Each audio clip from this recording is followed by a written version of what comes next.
Looks like Laminen heading into the pit, so validating both of their laps. I'm going to keep going until the audio is resolved and hopefully it picks up through. And here we go. Say Laminen heading back into the pits, say invalidating both of their runs, ultimately going for a fresh set of rubbers before heading back out again. I'm sure a couple of these drivers who are in the pits right now are feeling a little bit anxious, of course, are going in either for technical issues or for invalidations. These drivers have got to get a lap under their belt, otherwise they are going to, for sure, be at the back of the grid. Yeah, absolutely, and it's they can take at least a little bit of solace in the fact that it's a 50-50 split at the moment between the drivers that have managed to set a lap and those that haven't so far. So it's not as bad as it could have been, but of course they will have wanted to get those laps out on the board as soon as possible. As I believe we've got Milan Meyer is out on an out lap at the moment. Of course, we saw him have that big snap of oversteer going around the final corner on his first flying lap. Now running a little bit out of sequence to try and get another one in. Maybe the extra track space will help in that, as there's a few more cars now coming out for their out lap. So hopefully, Milan Meyer at least, that won't mean there's traffic in the way, but I can see cars piling out of the pit lane as he's about to start a lap. Now, of course, everybody is going to be trying to stay out of each other's way. Nobody wants to pick up a penalty in qualifying for blocking or anything like that. But sometimes if you catch somebody in the wrong part of the track, it can't really be helped. Yeah, ultimately, it is a game of track space as well, just as much as it is maximising your own pace. We saw a little bit there, trying to bide the time a little bit with Meyer weaving around the track in Sector 3, trying to keep those tyres in the operating window ready for the lap, and also trying to make sure that they come out in a bit of clean space. So luckily we have the Haas very kind of moving to the side, respecting the driver who's on their flyer, and Milan looks like they're in the clear, at least for now. Yeah, it looks like it as the DRS opens as we head down towards turn 4, and some clear back. There's a couple of cars just up ahead, so see where he manages to catch those. I imagine they'll be able to get out of the way nice and easily coming through the section of track that we're heading up to now. As we head around turn 6 up towards the twisty section, 7 through 11 is pretty much one sequence of corners, left, right, left, right, left, right. In the Mercedes, as we hop to the onboard camera, we can see cutting as much as humanly possible through there without picking up any warnings. Very smooth through there, look quite planted by the wheel of the Mercedes. We've not caught those cars ahead, so they've picked up the pace a little bit as we head into the stadium section. Through the grandstands we go, and through this much slower, tighter section into the final part of the lap, onto the final corner, watching that wall around the outside of turn 17. A tidy lap for Milan Meyer, and it puts him up to P9 so far, the 1:15.3, and that is only 2/10 off the pace of our current provisional pole sitter Olaf Soko. So that, once again, we're looking at a very, very tight grid here this evening. We've grown to sort of learn how tight the grid is in F3, and once again we're being shown exactly how tight. Yeah, it's really a testament to the level of skill and what level these drivers are all operating at to be that close to each other on the timing sheets. As you say, it's just a couple of tenths in it, just a few tenths between P1 and P10, and really just showing how hard these drivers are all pushing. So we had a brief snap earlier from WR Leonard in the AlphaTauri coming through the second sector between turn 7 and 11. And that is a point of the track that I would really like to highlight, because that is arguably the greatest test for any driver on this track. Of course, you've got fast snaking corners. You've got to really perfect your setup, manage your tyres, because your tyres can go as high as 120 degrees through that section, out of that optimum operating window, and everything you've got to take into account in real time. Not just in qualifying, but when it comes down to the race, if you're also attacking or defending, it's a lot for a driver to juggle. It absolutely is, and that's one of the things that separates the good drivers from the brilliant drivers, I think, going around here. As we take a look at Luka Mladenac just invalidating through the final sector and pulling back in, still yet to set a time in the Red Bull, as the AlphaTauri is making its way through that very section we were just talking about of Ryan Bell, through that twisty section. And I wish we could see the tyre temperatures on screen just to demonstrate that. It was a very good middle sector as well for Ryan Bell, but has he managed to overheat those temperatures? Is he holding on to those as we hop back to look at him for the time being? And my camera is skipping for some reason. But it's like rounding the final corner, and it does look like it was tidy. And up to P6 goes Ryan Bell. And kept it nice and tidy through there. So yeah, hitting temperatures just over 100 degrees, which still quite hot, but definitely a lot better managed through that section than some of the other runners we've seen on track. 4 drivers yet to set a time here. Say, of course, Luca Mlejnak, who went into the pits after a late validation. Sander van Dijken, W.R. Leonard, and Ryan Jacobs. Say all drivers who I think are going to start feeling the pressure very soon, because even if they haven't got an on-pace lap, they still need a banker to have that peace of mind. Yeah, absolutely. And time is slowly ticking away here in qualifying. We're about halfway through the session now. 7.5 minutes left to go. And of course, we've got to think they're going to need at least an outlap before they go on their lap as well. So you can knock off maybe another minute and a half for them to get round to the start-finish line to start a lap off. Jeffrey Ritchie is just making his way down through turns 5 and 6 at the moment. Was relegated into in fact, no, he's moved his way up to P2. I apologise for the 2 Ferraris have been relegated off the front row of the grid as we've had 3 blistering laps come through while we were focusing on some other things. Jonah Martins currently sitting on provisional pole with a 1:14.850. Jeffrey Ritchie, who we're looking at right now, with a 1:14.962, and then 2 1,000ths behind him. Simon Lekomsky with a 1:14.964. So close already at the front of the grid as Jeff Ritchie now making his way towards the final corner for another qualifying lap. And is this going to be enough to move up? Nope. Don't even need to cross the start-finish line. You can see him diving into the pit lane. Obviously not happy with that one. And what can Simon Lekomsky do in the Aston Martin now making his way through the middle sector? Is he going to be able to make his way further up the field? Can he pop that Aston onto the front row of the grid? It's not looking likely on this lap. 1.9 seconds down on his best. Perhaps just taking another lap to heat up those tyres and get them in the right window. I mean, they are in a pretty good operating window now, but I think in these last 5 minutes especially, we're going to see those timesheets drop a lot lower and lower as drivers start to get a lot more comfortable with the car, a lot more comfortable with the setup, maybe just dialing in what they want out of the car and really just developing it to their liking. We've seen 3 drivers cross the 1:14 barrier. Of course, say Jonah Martins, Jeffrey Ritchie, and Simon Lekomsky, all putting in blistering times, putting them a cut above the rest of the grid, at least so far. Although, interestingly, one thing we did not highlight with the Ferraris is they are currently sitting P4 and 5 with the exact same time, down to the millisecond. Yeah, that's not something you see very often in just about anything, really, is it? 2 identical times between the 2 Ferraris. I wonder if that'll stay that way through the qualifying session. And I'm assuming Drake Dempsey set that time first, as he's currently in P4 ahead of Olaf Soko in P5. Quite sure of that. From memory, that's how it works in reality. I don't know whether that's how the game calculates it or not. I don't think I've ever seen it in the game, to be brutally honest. But it's a very impressive feat nonetheless. Keeping an eye on Milan Mayer right now, out on the second flying lap he will put together in the session, keeping it together through the middle sector at the moment, looking pretty nailed down once again through there. Down in P12 at the moment, will want to improve, currently not really doing so at the end of the second sector split. 11 thousandths down on his best time. Can he make that up through the final sector though? That's going to be the question, cutting the line there right to the edge. Terms of track limits coming around turn 16 and across the line we go. It was an improvement up to P10, 1:15.269, another less than a tenth, and that's another position up as Thomas Laminen also improves up the grid. We've got Sander van Dijken, one of the drivers that doesn't have a time, is bailing into the pits out of this one as well. He's going to get one shot in this qualifying session to get a lap in. It really is just coming down to the wire. Of course, 3 drivers are still yet to complete their own laps and put themselves on the timing sheets. And so with just a 7/10 split, it looks like, between first and last place, of course, being Jonah Martins with a 1:14.8 and Alessandro Maris with a 1:15.5 in the Mercedes. It's really still is a tight split between the tops and the bottoms of the fields, and it's going to be coming down to the wire. Everyone's going to be going for those last pushes as we see people going into the pits, people coming out for outlaps, and really we're going to see some last lap heroics potentially.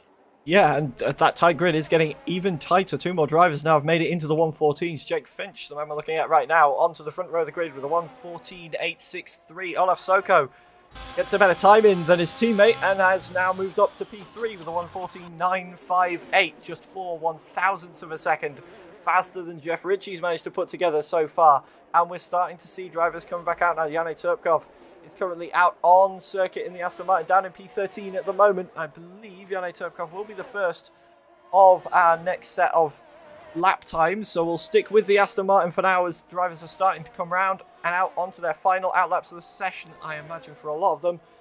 As we've got less than 3 minutes of the session to go down towards the final sector. Getting those tyres into the right window. You see all the drivers behind weaving away as well, as that's Luka Malenak and Ryan Jacobs a little bit further back down the road. All three of those haven't set a time just yet in the session. Janne Turpkov towards the line we go to start this final lap then. Let's ride on board with the Aston Martin to see what we can pull off around the Autodromo Hermanos Rodriguez down towards turn 1. It feels like it takes forever to get down this start-finish straight, and then when you get there, you've got to stamp on the anchors quite hard for this 90-degree right-hander. Just cutting that very nicely, pulling across the right-hand side to open up these next corners of 2 and 3, and then we've got another straight line to go as we head down with the DRS open towards turn 4. And then that's 4, 5, and 6 coming at you nice and quickly as well. Through the hairpin we go. And that is out wide, in fact, for Janne Turpkov. So not going to be a representative time. Probably going to get a single chance to set a time to move up to from P13. Who's next on the grid? I think it's going to be Luka Malenak. But I think there is a lot of weaving and a little bit of confusion going on there. Yeah, definitely it's going to be a little bit of confusion going up and down the field as everyone's trying to race to get those last laps in, but also are going to be fighting for track space. We saw with Janne Turpkov otherwise on a good run, clocking in 202 miles an hour on the start-finish straight. I think just on an offhand, we're going to see a little bit of variance in setup again, like we did with the last race over in Spa, because a lot of drivers might be focusing all towards being a DRS demon, as one might say. Really focusing on that top speed, that straight line speed, getting all the passes done, whereas some might opt to go for a more downforce reliant setup in the corners, and that's something I'm interested to see how it will play out on.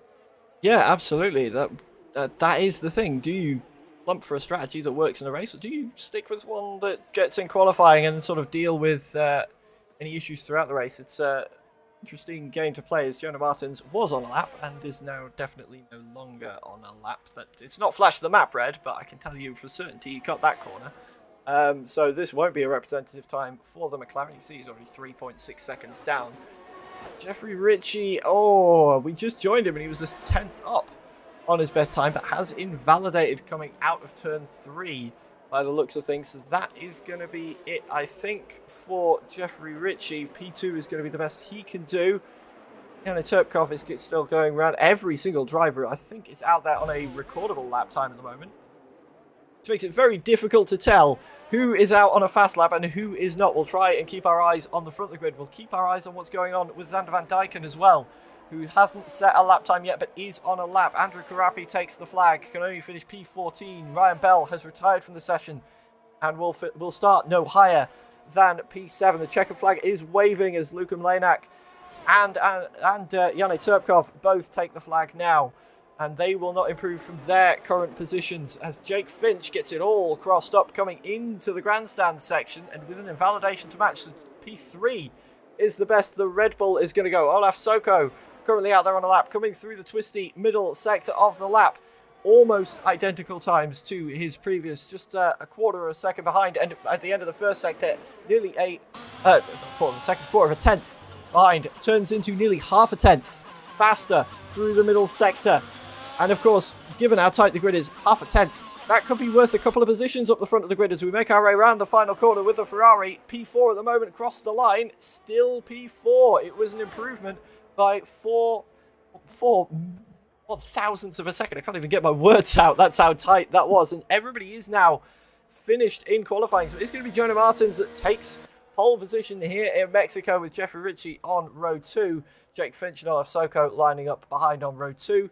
Simon Lekomsky lines up alongside Leonard on row 3 of the grid with Leonard's teammate Ryan Bell alongside the second Ferrari of Drake Dempsey on row 4. Thomas Laminen and Daniel round out the top 10. Ryan Jacobs and Zander Van Dijken are in 11th and 12th. Get Owned and Milan Maya 13th and 14th, with Andrew Karapi and Jane Turpkov lining up on row 8 of the grid. Jone Dovson, Alessandro Moraes are in P17 and P18, and we will just get confirmation of Luka Milenak in P19. So that was qualifying. Get your guesses in the chat now. Do you think Jonah Martins will convert this pole into a win, or are we going to see somebody fighting their way through, as we've seen a couple of times this season already? And while we all have a think about that, let's have a quick look at a video from our sponsors.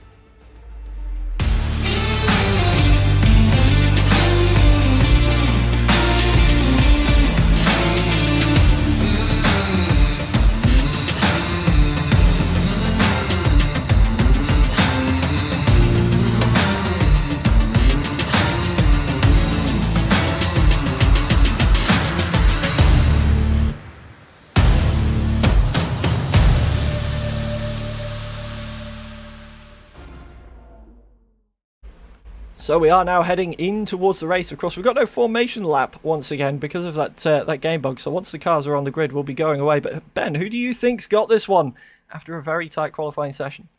I don't know. It really did come down to the wire with qualifying, and really it was down to the millisecond for a lot of the performances we saw. You could say, I believe it was Jeffrey Ritchie, just 5 milliseconds behind Jonah Martins for that P1 and P2 spots, respectively. I think it's too close to call. I have confidence in Jonah Martins. It looks like they had a good setup. They're otherwise very stable with the car, and ultimately converted that to a strong quali performance. The question is how they will convert that into a race win, because if they've put all their eggs into the quali basket, of course, they might struggle a little bit with on-track fighting once we get up to speed. Not to mention the formation lap not being a thing.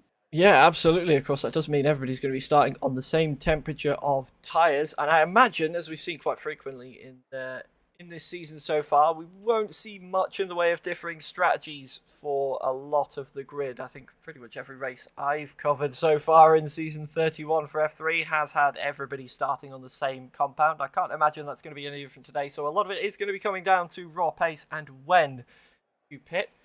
Of course, the when is going to be the big question. How good are they at managing their tyres? Can the undercut work? Can the overcut work? We'll have to wait and see for that one. But of course, the other thing that a lot of the drivers have to bear in mind is what their teammate is doing.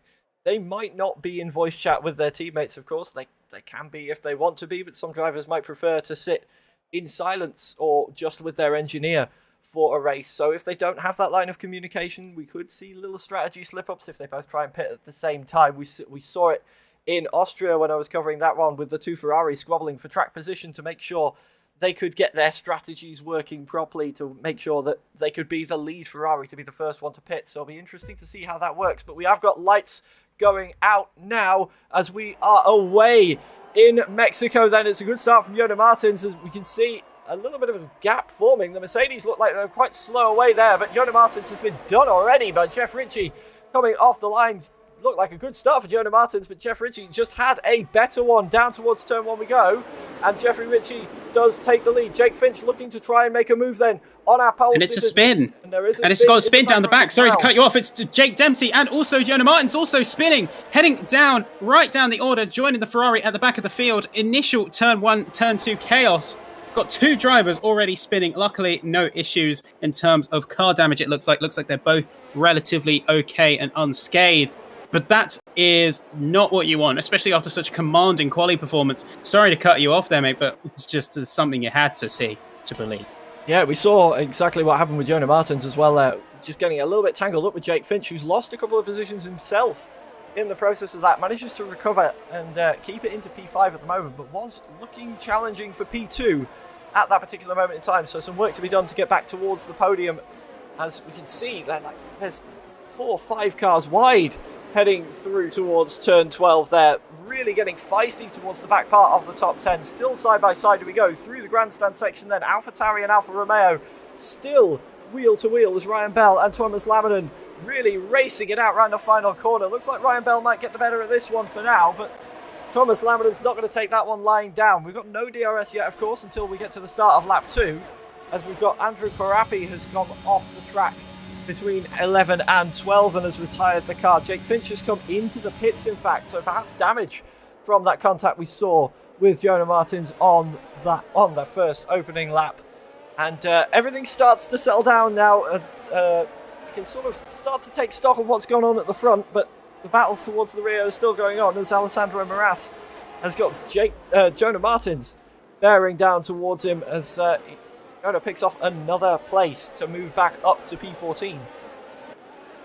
And ultimately, this is Jeff Ritchie's race to lose. His main rival on the field completely benched themselves down to P14 with that early incident, and now they've already got a 4.5 second gap to the next driver as they have Olaf Soko in that Ferrari. Both Ferrari-powered cars, but with both of them, looks like they are starting on the... Actually, no, correct me. Jeff Ritchie and Xander Van Dyken are the only drivers who've actually started on the medium compound. Everyone else has gone to the hard, so I think we're going to see a one-stop strategy alternating between the two. But this is that Alfa Romeo's race to lose. They just need to keep it clean, keep it fresh. They're out of DRS attack range, and now they just have to focus and stay in their own lane to potentially convert this into an easy win, unless they make a major mistake. Yeah, we've got side-by-side action between the Williams and the Alpine. That's Ryan Jacobs and Jone Dovson coming down towards turn 4. Up the inside goes Ryan Jacobs, but Dovson's going to have the inside for the next part of the corner. Still side-by-side, but just squeezing away is Ryan Jacobs now. As Jone Dovson immediately starts coming under pressure from Luka Milanak, trying to make his way up through the field. Now these two are bashing wheels as we head towards this twisty section. It's very difficult to follow side-by-side through here, but somehow they managed to do it. Looking to get the cutback though, Jone Dovson. Up the inside of the Red Bull we go with the Williams then. And look at this, an opportunistic move of a lifetime for Jonah Martins, trying to fight his way back up the field. He's taken Luka Milanak, he's taken Jone Dovson round the outside. Of course, these are all on the same tyres, so you can see the pace difference that Jonah Martins has at this phase of the race. He's got the bit between his teeth to try and recover any positions he possibly can from that contact on the opening lap, as we still see Luka Milanak trying to fight back with Jone Dovson. Drake Dempsey right down behind as well. I'm wondering, did he get caught up in the contact we saw on that one as well from where he was on the grid, and is now trying to fight back through? But Jonah Martins is absolutely charging right now. Yeah, it really is. I can exactly read what they're thinking right now. They are probably quite frustrated. They're thinking they are a driver on a mission right now. Of course, they started from P1. They refused to let that go to waste. And right now, they are just trying to make good and make back the time that they have. And I think through combinations just set up pure determination. Right now, they've already charged to P12. And it doesn't look like that momentum's slowing up anytime soon. Not even DRS trains are going to be enough to stop them, it looks like right now. No, absolutely. The only thing that might stop him, as we take a look at the cars around, is that battery percentage. It's not looking the healthiest at the moment. He's burning through that ERS to try and make this charge through the field. And of course, there is also the question of what sort of tyre wear is he putting himself under by driving to the limit as much as he is to try and make these positions back. We'll have to wait and see when we come around to the pit stops if he loses grip a bit quicker than the other drivers around him. For the time being, he's pulled himself into the DRS of Ryan Jacobs. So we'll be slowly closing up on the Alpine in front, though Jacobs does have that little bit more ERS to play with, so can try and defend that position if he wishes to. We'll have to see how he plays that out as this long train of cars now making their way around the final corner. We've got a breakaway pack towards the front. Soko, Leonard, Lukomsky and Xander Van Dyken all seemingly breaking away just that little bit, not quite at the pace. As, in fact, speaking of this pack, there's side-by-side action going on as Leonard takes P2 away from Olaf Soko with the help of the DRS through the first corner. But of course, on the next lap, Soko's probably going to get DRS back at Leonard's because Leonard is the leader of that train as Jeffrey Ritchie has surged off down the road. That gap 7 seconds now, the race leader back to P2, and it's 2 seconds back from Xander Van Dyken to get owned. The next big gap separating this little pack away from the main DRS train. But for the time being, as we are on lap 5 of 36, Jeff Ritchie does still lead by quite some margin from what is now Leonard and Olaf Soko. Yeah, they really just made the most of that breakaway using the full compound advantage. They now over 7 seconds advantage to the next driver. And really, at this point, for them, it's all about maximizing the time gap, maximizing the advantage before they ultimately have to go into the pit slightly earlier than the rest of the field. But of course, that's when the roles are reversed. They can use that advantage, potentially get a little bit of an undercut or an overcut. We'll have to see how that strategy plays out. But they can use that advantage they built with the clean air to surge back against the field. Sorry. Yeah, Xander Van Dyken up the inside of Simon Lekomsky into turn 1 with the help of the DRS. And probably a little bit of battery as well. Moves himself up into P4. Leonard was looking like he was trying to run away to break the DRS to start with, but couldn't quite get out of that DRS in time. And you can see immediately that's brought Olaf Soko straight back onto the rear of the AlphaTauri of WR Leonard. And this train continues to move. Now, the interesting thing will be Jeff Ritchie will be liking the fact that these guys are having a bit of a squabble, having a bit of a fight, because, of course, when you start doing that, you're losing time to all the other cars around you that aren't having a squabble or a fight. So while Jeffrey Ritchie's just out following his lines, putting his own race together, really, not having to worry about anybody else around him, these guys are going to be costing each other a little bit of time. They need to work together if they want to try and catch him, I think, at the moment. Use that DRS, use the train as an advantage. But, of course, if you're a racing driver, you don't really want to work with your rivals unless you absolutely have to.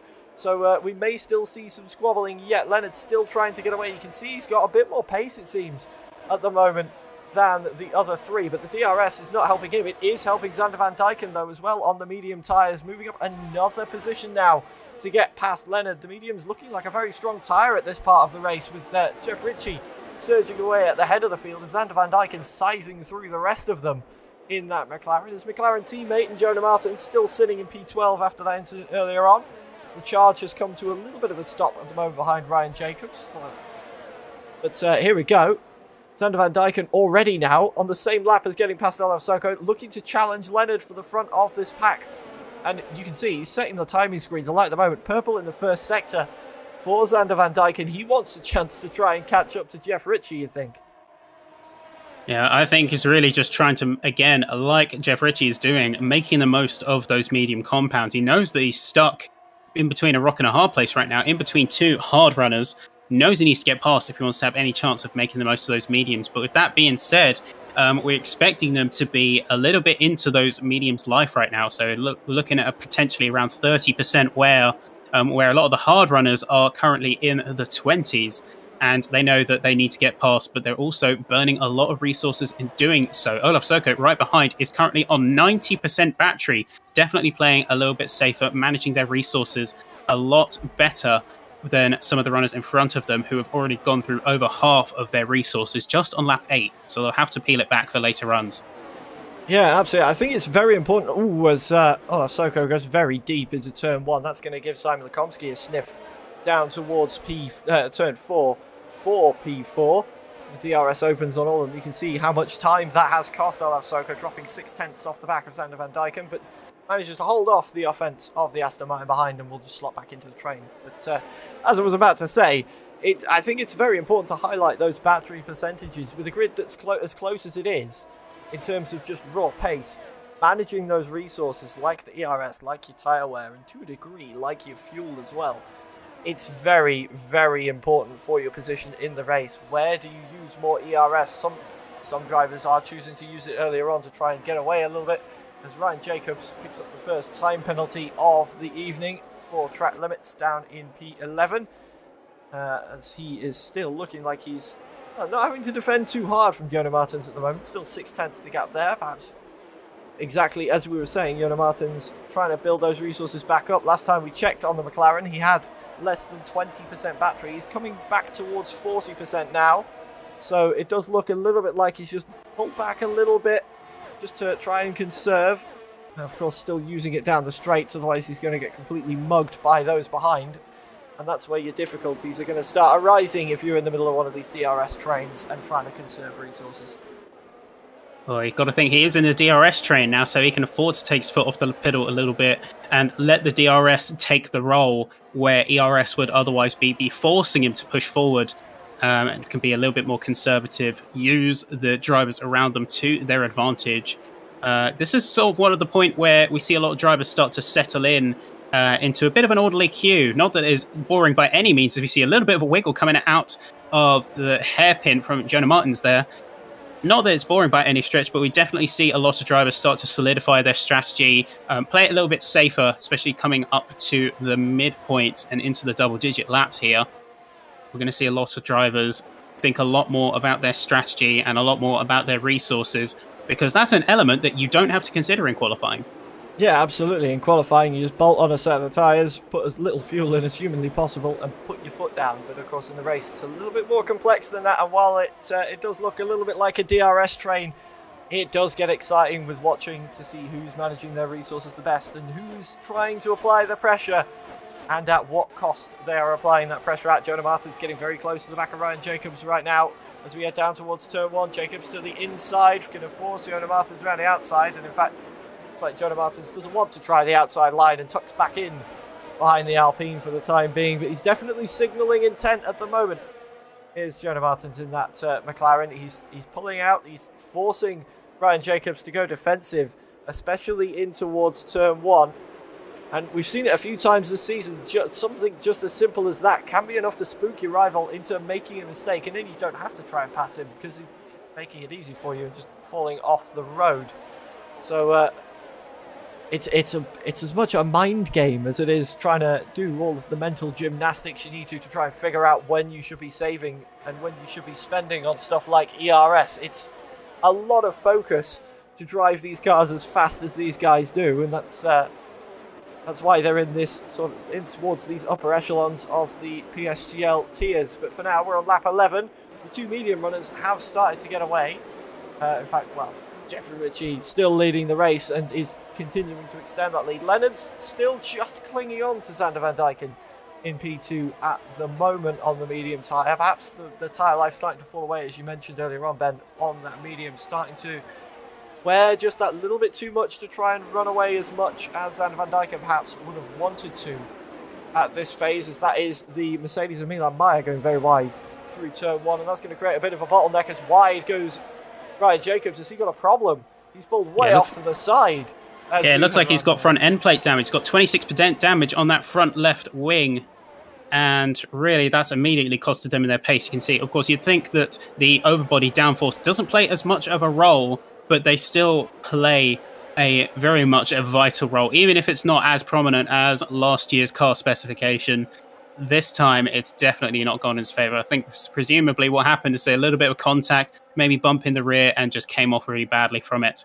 But looking around the rest of the field, it doesn't look like, at least from what I can glean, there is much damage to be spoken of the rest of the field. So essentially just getting off badly from a collision there. And it's ultimately cost them big time. Yeah, I'm wondering if that was why we saw Milan going wide into turn 1. Whether he just caught Ryan Jacobs out under braking into that first corner and just that little bit of little light tap on the rear knocked the end plate off. But Jonah Martins now, with Ryan Jacobs out of the way, is continuing his charge through the field. Past Milan Meyer he goes as Ryan Jacobs retires in the pit lane. Has had enough after that for the moment, but retiring nice and safely out of the way, so we won't see any safety cars of any kind coming out for that one. But it's worth talking about that front end damage as well, because originally, of course, in the first few rounds we had of this, that front end plate really didn't do much to your car. Okay, you felt a little bit of understeer with the slight loss of aero, but it wasn't that important because these cars are, of course, mostly underbody aero now. But of course, we have had the patch come out recently that has meant the overbody aero's a little bit more important, and you are going to feel that front end damage a lot more now. And that is perhaps what Ryan Jacobs felt there and decided, no, I've had enough of this. Even changing the wing is just going to cost me too much time, and I've already lost loads. It's just going to be easier to retire. And so he becomes the second retiree of the evening, as Jeffrey Ritchie still leads the field around, starting lap 13 of 36 here at the Autodromo Hermanos Rodriguez in Mexico. Most of the rest of the field now making their way around the final corner, and Jonah Martins, he's once again got the bit between his teeth, pulling away from Milan Meyer now, trying to get back onto the rear of Thomas Lammen and back into the points as the McLaren driver, as Daniel and Get Owned are having a bit of a battle towards turn 1 as well. Daniel getting past the Haas with the help of the DRS. Certainly seeing a lot of battles on track now. So we've got Milan Maya and Luca Miak still fighting the two of each other. Although I do want to highlight, say, Jonah Martins, we were talking a little bit about setup earlier, clocking in some of the speed traps. That McLaren is going around 212, 215 miles an hour, which is a good 10 miles an hour higher than a lot of the other drivers on track. So I definitely think they dominated qualifying and are starting to make up those places now with a lot more slippery setup. I think they're going to be feeling that through Sector 2, though, managing to keep themselves within range, at least for the time being, maximizing those hards, which are hitting about the 40% wear mark by this stage. So you know that those two medium runners are going to start to feel the effects of that degradation. It's just the point of where they're going to make that judgment call and go in for the hard sets. Yeah, absolutely. When are we going to see the race leaders coming in towards the pits? It's going to be a bit of an easier call if you're Jeffrey Ritchie, because there's nobody around you to really worry about. You can just sort of gauge it based on where everybody else is. But of course, Sander Van Dijken's got a little bit more to worry about, because he's currently leading that train of cars, and I'm wondering if his pace is starting to drop off at the moment, because it looks like Daniel in P6 is starting to drag that second part of the train back towards the lead four, almost joining them back together again. Could be that Sander Van Dijken is really feeling that tyre wear, and it's slowing him and therefore the other three behind him right the way down. See how that plays out in the next couple of laps. But yeah, that could be very interesting as well for strategy for a lot of them, because of course when you come into the pits, you're going to come out of the pits somewhere, and if you're towards the front of the field, you might end up coming towards the back, though with the field as close as it is. It's not probably likely, but if somebody has a spin or something, you might find yourself in some traffic. So it's always something to consider as well. You've got to be careful of that track position, and that is also another call of when you choose to take your pit stops. Because, of course, if you get stuck in the middle of a traffic or in the middle of a train you don't want to be in, that's going to otherwise compromise what will be, in the majority of these races' cases, a significant compound advantage. So whether you go for the undercut, whether you go for the overcut, or otherwise just follow the train into the pits, that is that judgment call you've got to make. But also you've got to consider your teammate in the equation. Now, the AlphaTauris have done pretty well keeping the space from each other. We were initially a little concerned about them because they were right next to each other on the grid. And as you mentioned, I believe it was, correct me if I'm wrong, but it's the first round, but the Ferraris often getting each other's grills, compromising each other's races. We didn't want to see the same going on here, but it looks like at least the AlphaTauris have kept out of each other's way and allowed each other to run their own races in their own respects. As Leonard really keeping on the tail of the medium runner of Sander Van Dijken and showing him up, truly, I think, is that they are ultimately on a harder set of tyres. So they should not have the same level of grip that those mediums do. But the mediums looks like they're starting to fall away, because no matter what Sander Van Dijken does, no matter the amount of push they put on, as they've been consistently under 50% battery for this entire stint of the last few laps, nothing they can do can shake that train. Yeah, I feel like Sander Van Dijken probably wanted to try and pull away and get past and slide through the field just a little bit earlier than he managed to do behind the wheel of that McLaren, because time that he spent to make his way up to P2 means he used a lot of that tyre life. He spent a lot of time overtaking and not a lot of time running away, and then by the time he got past, he didn't really have any sort of performance advantage, so he's just sort of been leading this DRS train around for a little while now. And as you say, with the laps going on, those mediums are going to get worse and worse, and it's just going to mean Leonard and Soko and Lekomsky, they're all going to have a chance to try and get through, as exactly what I was saying a moment ago has indeed happened. Daniel has pulled right onto the back of Simon Lekomsky now, and this DRS train is pretty much the whole field long, all the way back down to Milan Maya now.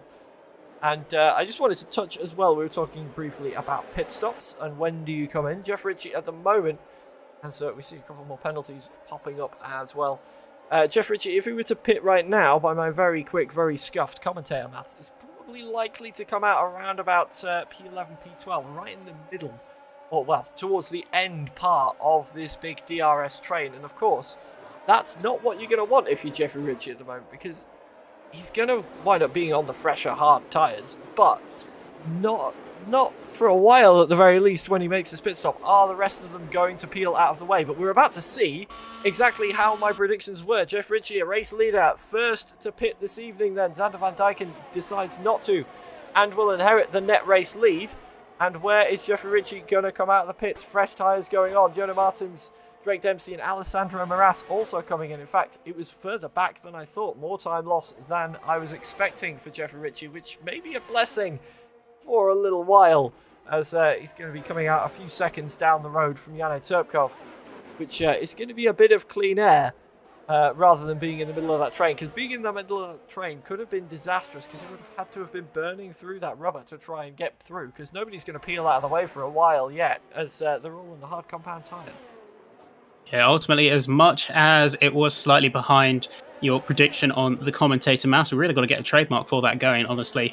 But clean air is exactly what Jeff Ritchie wants, because they're going to be on relatively cold hards. They don't want to be fighting anyone. And right now, they are in the optimal position, because the only people who are ahead of them right now are on tyres that are either about to be pitting, in the case of Xander Van Dijken, or are going to be pitting within the next few laps, as is the majority of the hard runners. So really, they're in an ideal position. Yeah, absolutely. And we'll have to see if the medium runners, when they come in, are able to close that gap back up that we saw Jonah Martins build, not Jonah Martins, Jeff Ritchie, sorry, build up towards the start. We are going to start seeing those hard compound runners coming in already then, lap 18.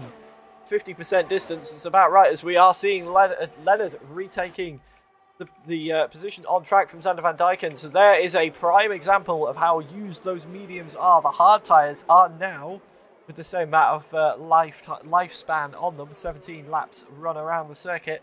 The hard tyres are the better performing rubber at this phase if you are running them. So Xander Van Dijken has to pit at the end of this lap, you have to feel, as Leonard seemingly finding some performance. Sets a purple sector 1, having gotten past Xander Van Dijken. So I imagine we're probably going to see Leonard coming in very soon as well, getting the hammer down to try and get a quick in-lap.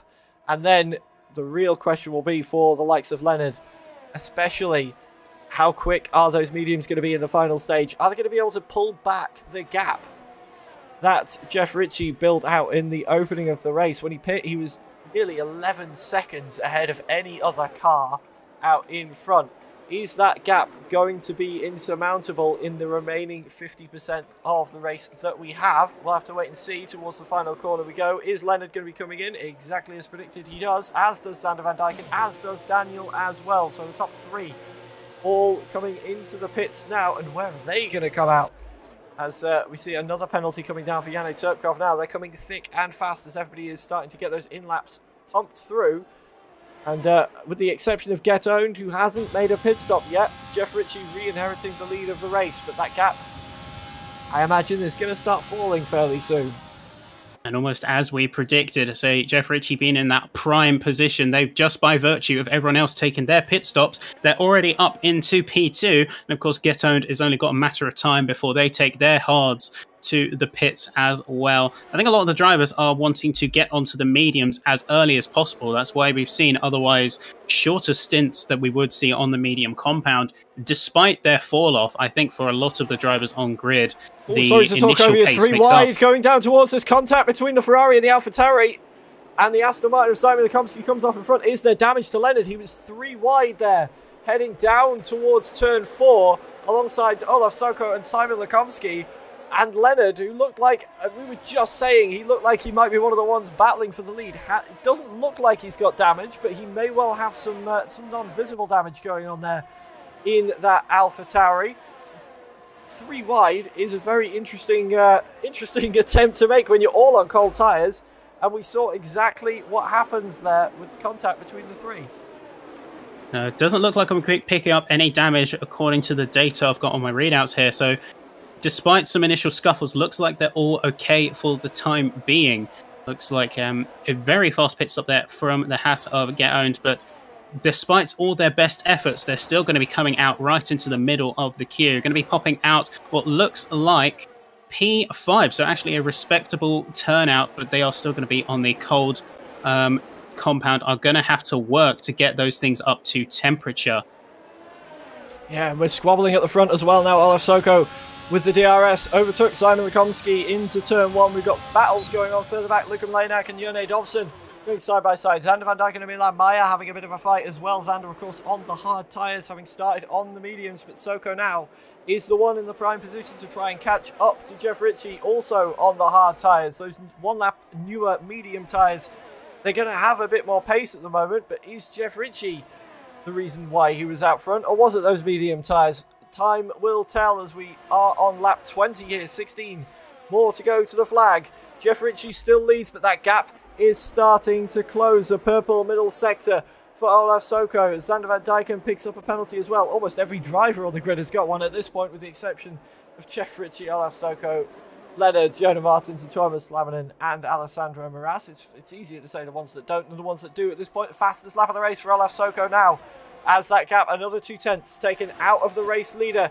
Here it is, it's hammer time for the Ferrari then, down towards turn 1 once more. No DRS this time round, but he's dragging Simon Lekomsky along with him. These two are squabbling on the last lap, and if they do that too often, it's going to slow them down. But if they do it right, it might actually help them get up towards Jeff Ritchie. Just through the opening sector of the lap, they've taken another 4/10 out of that race leader's gap. Those mediums are flying at the moment.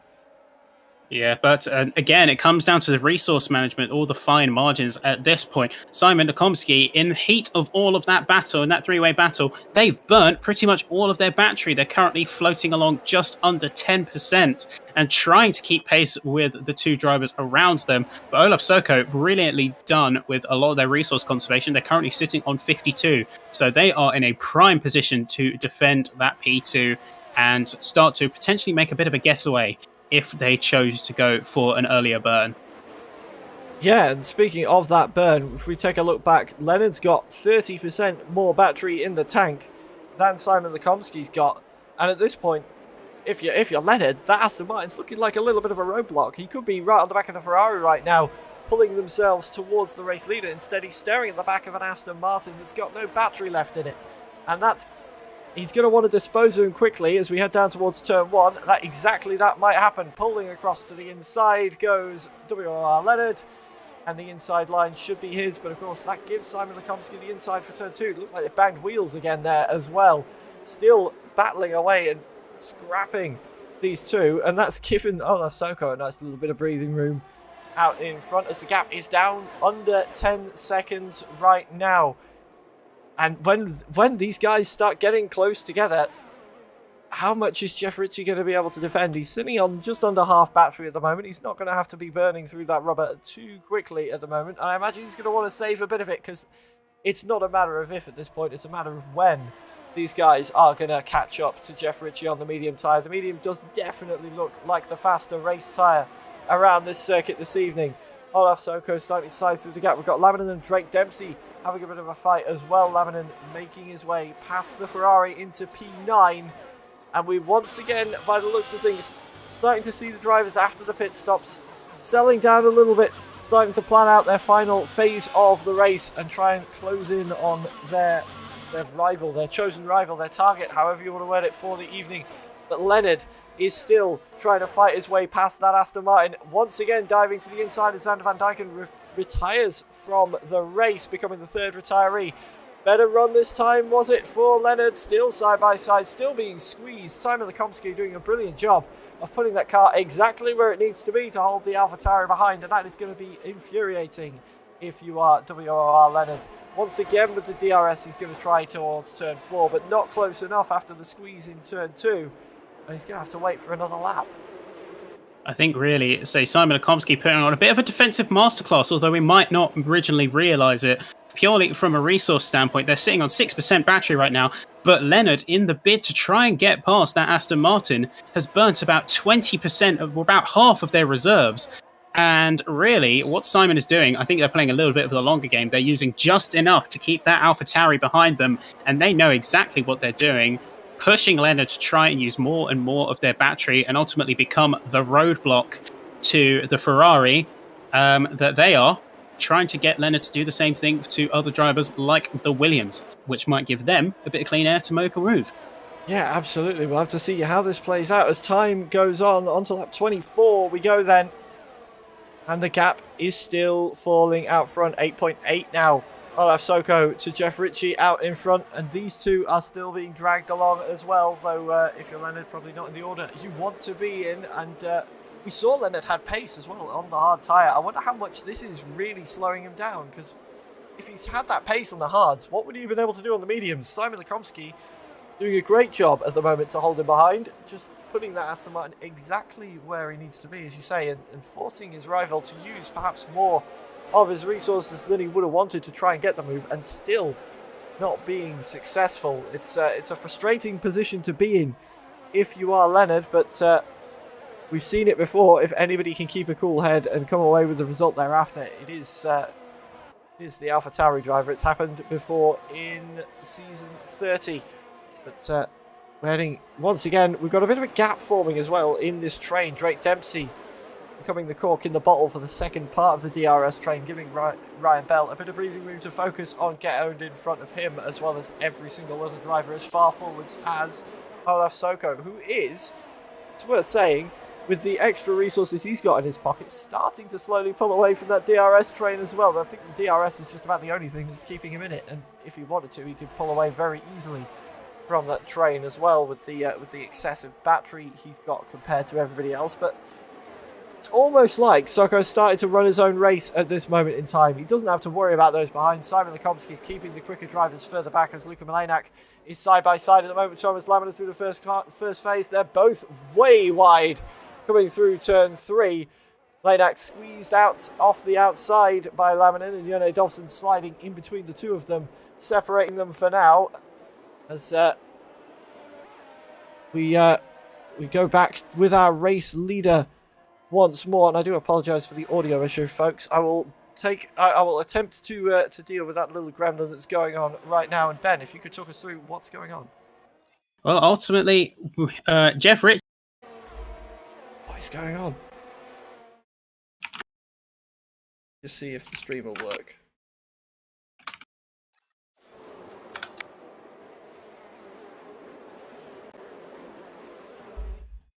Looks like we're back on the. Yeah, let's have a quick checkerino.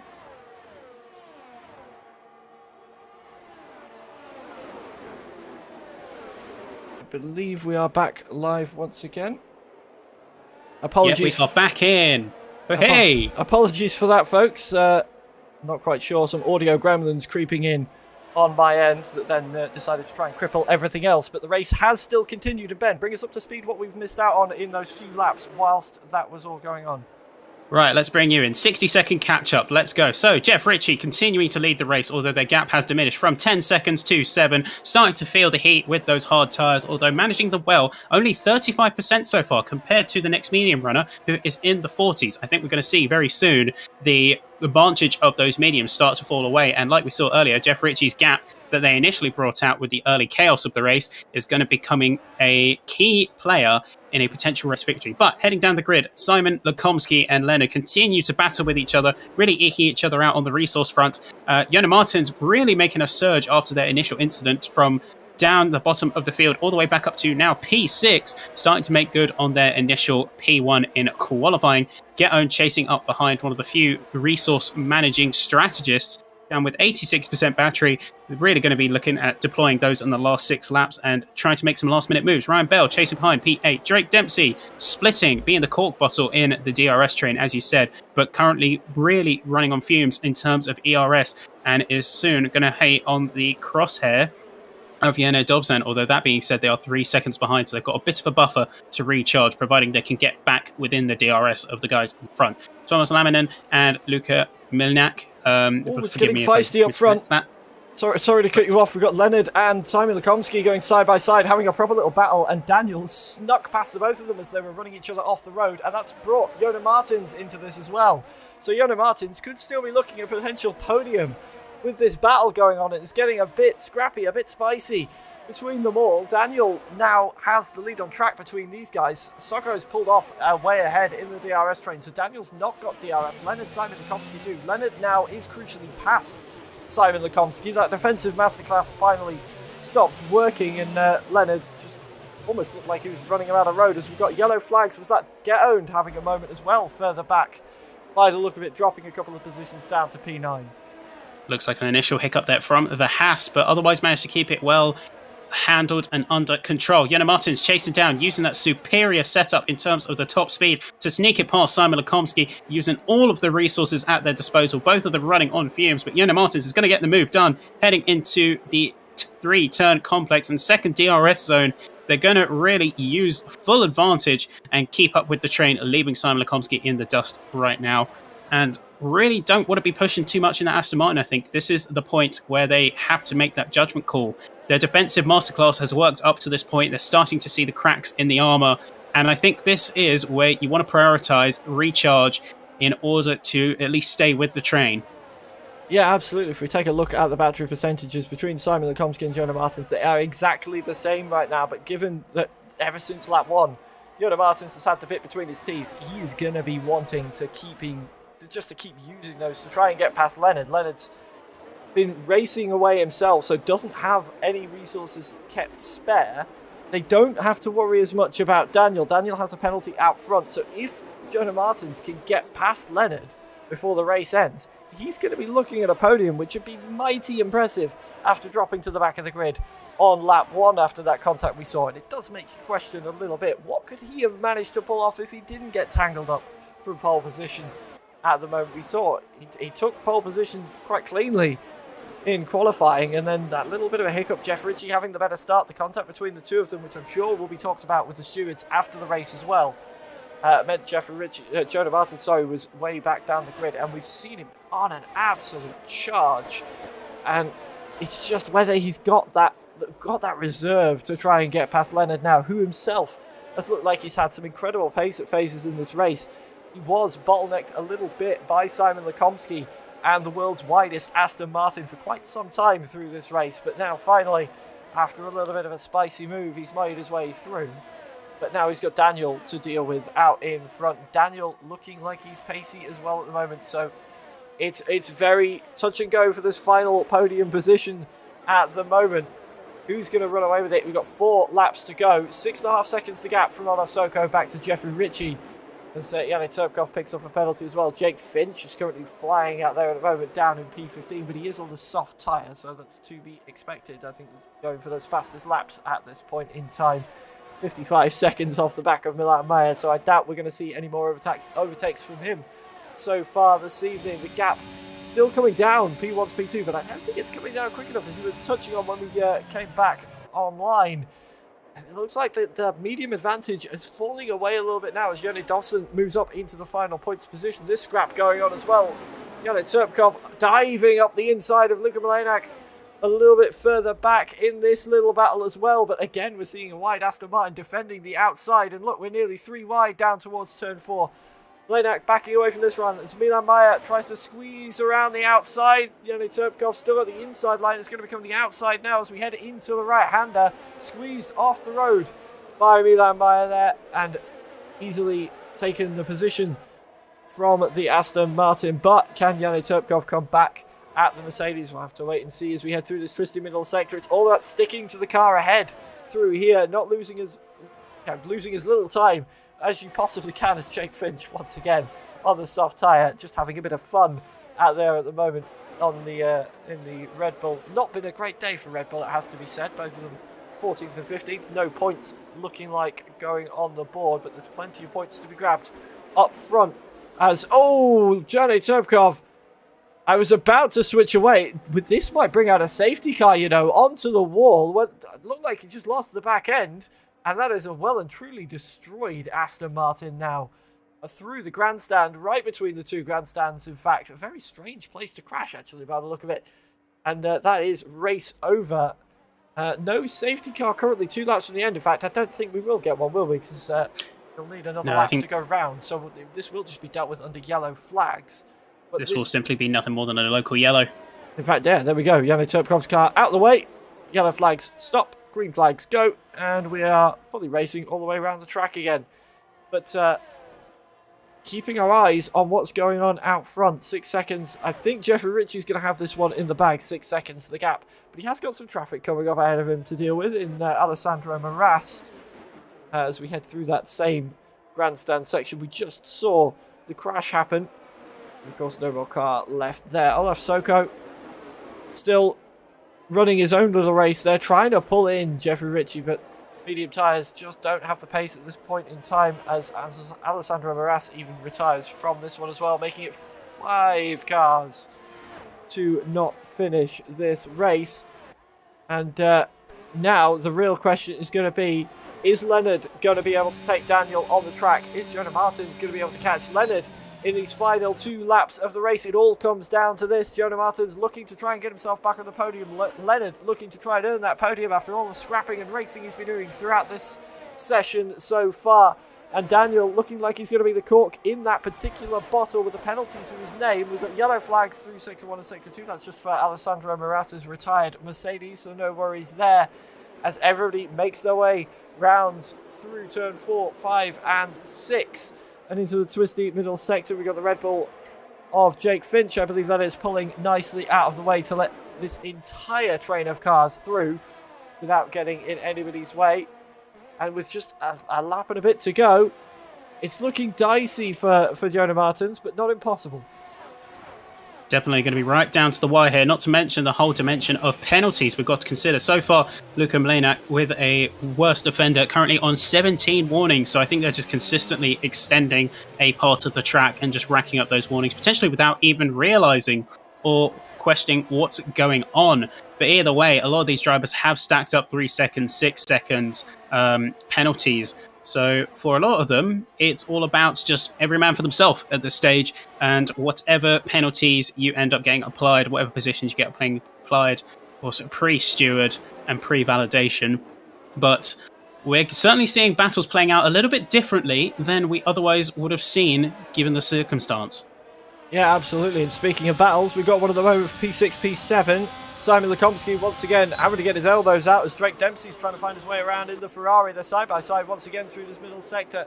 Almost banging wheels through there. Squeezed to the outside is the Aston Martin, but still holding on side by side with the Ferrari. We go squeezed once again to the outside.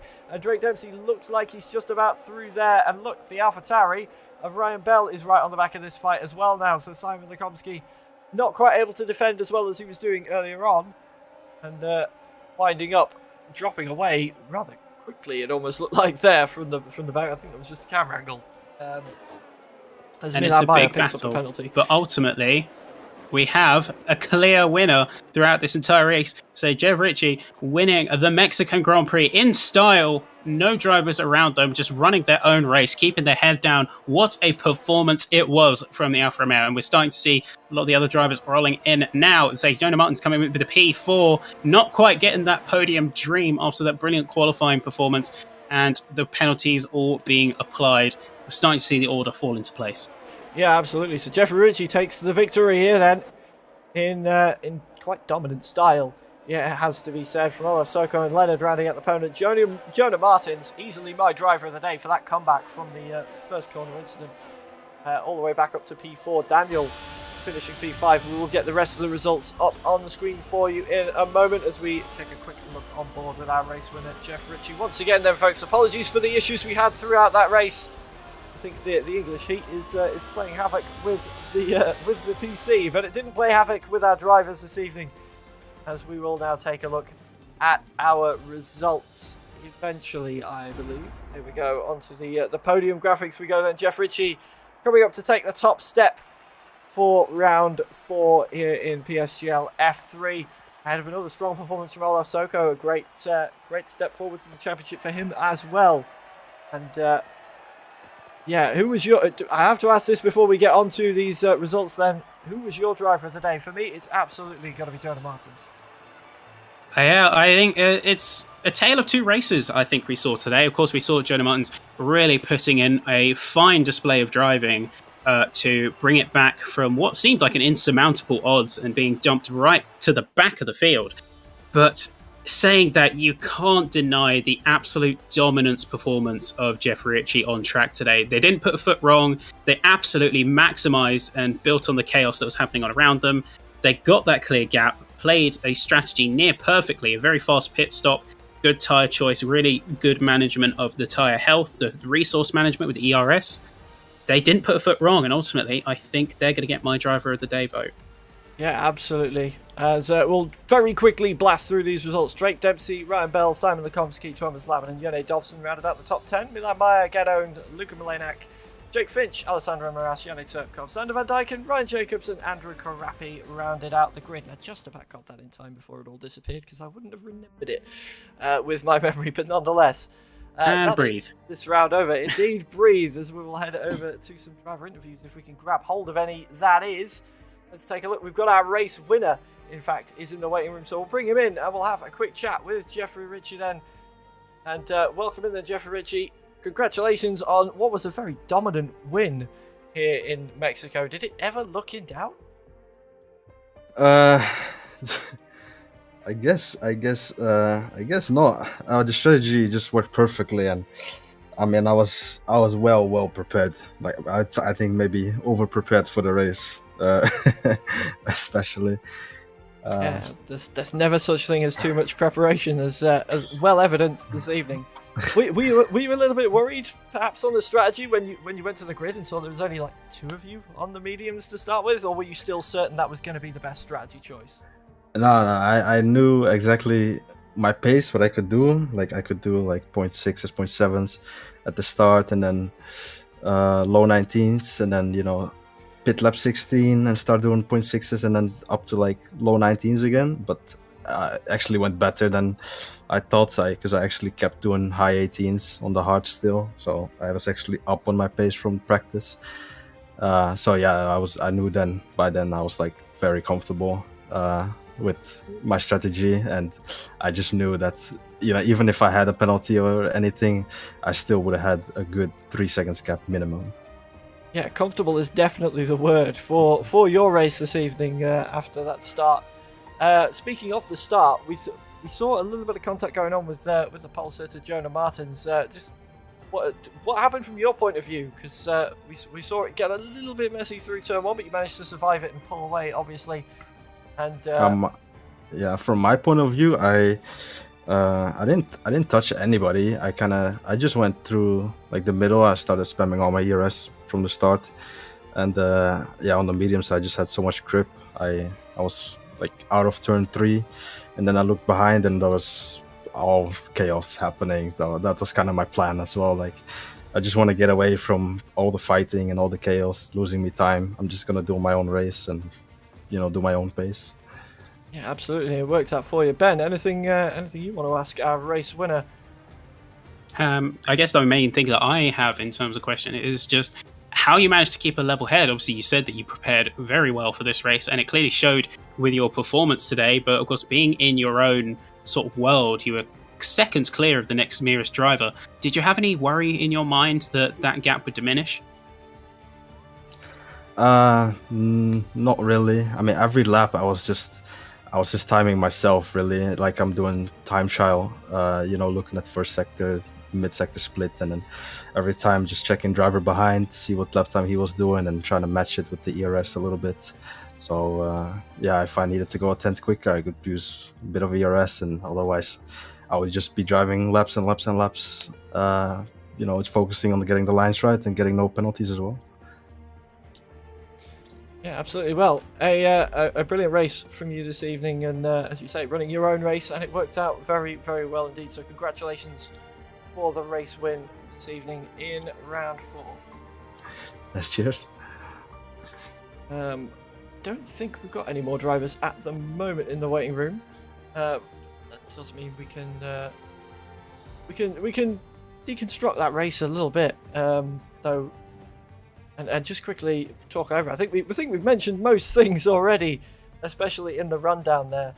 Just how that race went. It was a very impressive race for Jeff Ritchie and for Jonah Martins as well. As the camera has got away, so we'll leave the interview screen back up because my OBS is not having a very good time right now. But we definitely had a good time in PC F3 this evening. It was a tremendous race, a real strategy masterclass from some drivers, preparation masterclass from our race winner, and a defensive masterclass, I will keep saying that, from Simon Lekomsky with the world's widest Aston Martin. It was like the Gig Alonso meme going through some of those corners. He was just in all the right bits of the track, and if he can pull that off this season, that might well play dividends to his championship points total later on. Of course, we've had 4 rounds now, 11 rounds total, so there's plenty of time left in the season for these drivers to make up for any mistakes and really push themselves forward in the championship. And my question is, say in the case of people like Simon Akomsky, they were putting on a real defensive show, but you got to think they were also at the very end of their resources. They weren't even necessarily performing at their optimum. So just imagine what they could do with half a battery free, with most of their battery free, as we saw with some of the front runners, people like sort of Get Owned and some of the other runners on track. Imagine what they can do with the conditions fully in their favor. If they can run against those odds, as we saw in Mexico today, and the same goes for a lot of the runners on track, really push in terms of the resource management. And I think, like we said earlier, that is the difference between the good drivers and the great drivers, is not only how you can manage your race, but how you can manage everything and all of your tools instrumental to that race. So I do wonder, are we going to see some more masterclasses in later runs? Yeah, for sure. It's going to be very interesting to see how that plays out towards the back half of the season. Of course, we're in the back half of the season now. We've finished round... No, that's the wrong calendar I'm looking at. We are, in fact, coming towards the back half of the season. It's round 4 we've done, so we're going to round 5 next, which the question was going into this one, are we going to be going to Japan or are we going to go to the Netherlands, to Zandvoort? The question has been answered before we went live, just before we went live today. We are going to Japan next week, so we will be heading out to the Suzuka circuit, and I do hope you can all join us there once again for another fantastic race in PCF3. For now, once again, apologies for the issues we've had throughout tonight's stream. Once again, thank you to our sponsors GT Omega and to Grid Rival. Thank you to Ben for joining alongside me on this broadcast, and we will now head off, and thank you very much for watching, and we'll see you next week.